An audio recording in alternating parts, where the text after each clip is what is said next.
Hello, everyone. My name's Brody, and I am one of 26 people living with epilepsy. So, today I want to talk to you about my worst seizures. The first one that I had was my first tonic-clonic seizure was when I was 13, and it happened, excuse me, in the bathroom of a Red Robin, which is like a chain restaurant, right after a junior high dance. I could have not been more mortified if I tried. Like, I was wearing a skirt and they wheeled me out on a stretcher, and there's my mom freaking out because I had just excuse me, had a seizure.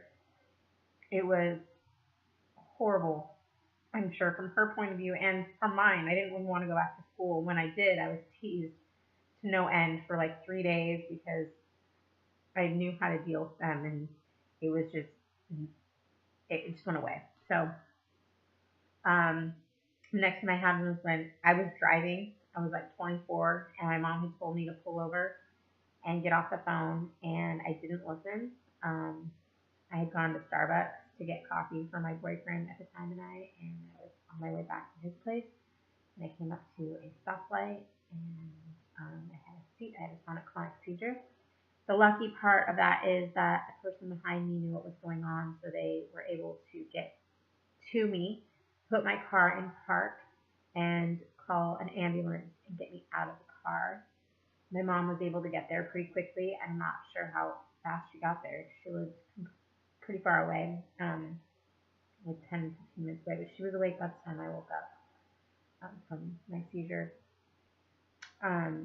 That was just bad because I could have killed someone, and I could have stopped the seizure because I was being non-compliant with my medication. That hasn't always been the case when I have my tonic-clonic seizures, but that time it was. Then um, the next time that I had a really bad seizure was at the age of 26 or 27. It was Christmas time, and Portland got some snow, so we all had the day off the next day, and we'd gone out drinking. My boyfriend, different boyfriend, and I had gone out drinking with a bunch of friends, and I stayed home the next day because I didn't feel well from drinking. And I was on the phone with my girlfriend, and she could tell there was something wrong, but she lived in a different part of Portland, and so she couldn't get there. And so she just heard the phone crash, and I had fallen down 10 wooden steps in the apartment that we lived in. And our bedroom was upstairs, so I knew I was going up. I know I was going upstairs to go to bed. But when I woke up, I was home alone still, and the bed was covered in blood, and I don't know. I still to this day don't know how I got up there.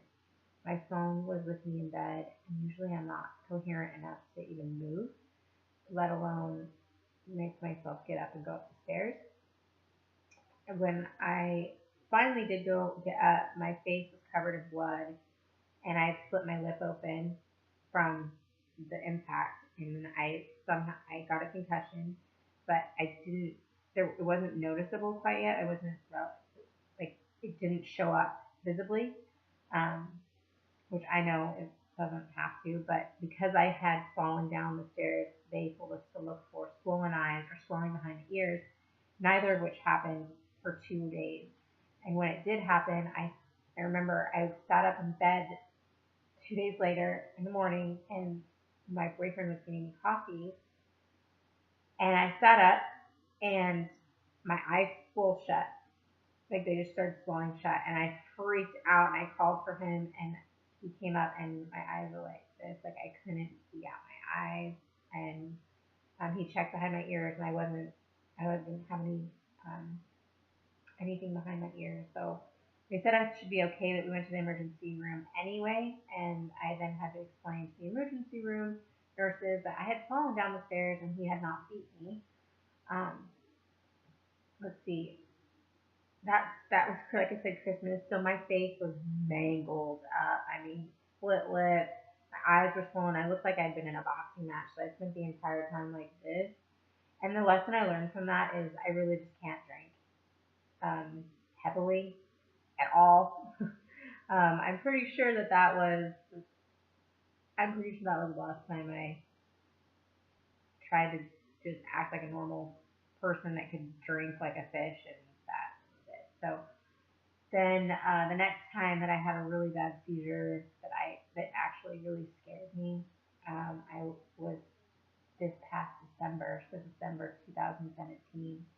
I was in the bathtub and I was living with my sister and two of her daughters, Cheyenne and Annie, and somehow I had been really stressed, and someone knew I was in trouble, and they got me out of the bathtub before I drowned. So I no longer take baths by myself, even though my seizures are controlled, my epilepsy is controlled through keto and medicine, ketogenic diet and medicine. I still don't want to take the chance. It's not worth it to me to not wake up. So, yeah, it was pretty terrifying to know that something I enjoy so much, something that relaxed me, I can't have it anymore. Then the last one was in February of 2018, and it'll be the last tonic-clonic seizure I ever have, and I swear to that. I was at my biological mom's house, and we had been out on the mountain that day. I'd been snowboarding, she'd been skiing, and we had just had a really intense conversation prior to my seizure, and I fell after coming downstairs to go to bed. I fell face first into her dining room table, and I made with my face. It was the second time I made with my face. And it scared her to death. She'd never seen me have a seizure, and she is the one who held me through it. And then the next day, I spent with her because I just didn't feel good at all. And that was the seizure that drove me to look into the ketogenic diet and get my life on track. So even though each one of these seizures has been absolutely horrific and terrifying and mortifying at times, each one of them pointed me in the right direction, and that is towards a different therapy than just medication. And I'm completely, my seizures are totally controlled, and I am living the best life I have. So for those of you who are struggling, I just say keep looking, keep turning over rocks. You'll find your answer. You'll figure it out. There's hope for all of us, every single one of us. And I just believe that as long as we are all sticking together and working on finding an answer, it might not be the same answer for every one of us, but for all of us at the same time, there's never going to be one single answer for epilepsy, but together we can find a cure for each of us, for all of our different issues, and together we can overcome this. So stay strong, and remember, you're one of 26 people that is so strong and so powerful that you live with an electric current in one hand, and with the other hand you can use it to heal the world. And that electric current is so strong that you just simply have a reaction to it. So live your best life.